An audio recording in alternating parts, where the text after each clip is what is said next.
So if you're not paying attention to what's happening in the world, I'm not really sure that there's hope for you. I know that's a harsh statement, but recognizing that where we are in history is very important, not just because we don't want to repeat our history, but we also have to acknowledge the wrongdoings and the consistent attack on Black and brown folks here in this country, particularly.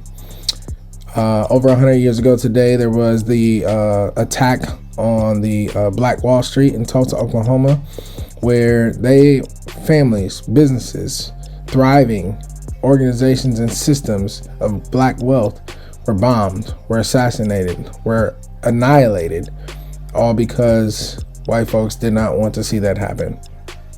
Also, years and years ago, we celebrated what we call Memorial Day, but most people did not know that that actually started by Black folks being able to honor those who had served their time and who had been lost by giving their lives to fight for what we would call freedom, right? So many things have been whitewashed out of our history books. So many things have been whitewashed away from us even acknowledging here's what happened and here's where the heart and the soul and the history and the origin of where things actually come from. Why am I talking about this?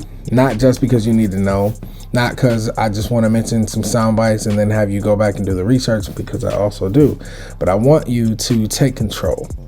I want you to take control of your own education. I want you to take control of your own life and your own journey, and stop relying on people just like me or people who look like me to inform you about everything. Now, I'm not saying that that does not serve its purpose, and it is not, it's definitely important, right?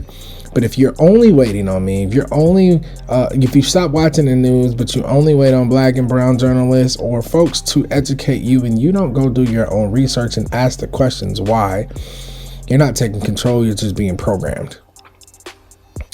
I'll say that again. You're not taking control, you're just being programmed. And I tell you this, we don't need any more programmed people. So I want you to take control of your own education, take control of your own learning, take control of your own awareness, and to recognize where you may have not even dropped the ball, but just not even been taught. Recognize that throughout your whole adult life, however old you may be while watching this, that you may not have heard this, or if you did hear it, you never shared it with other people.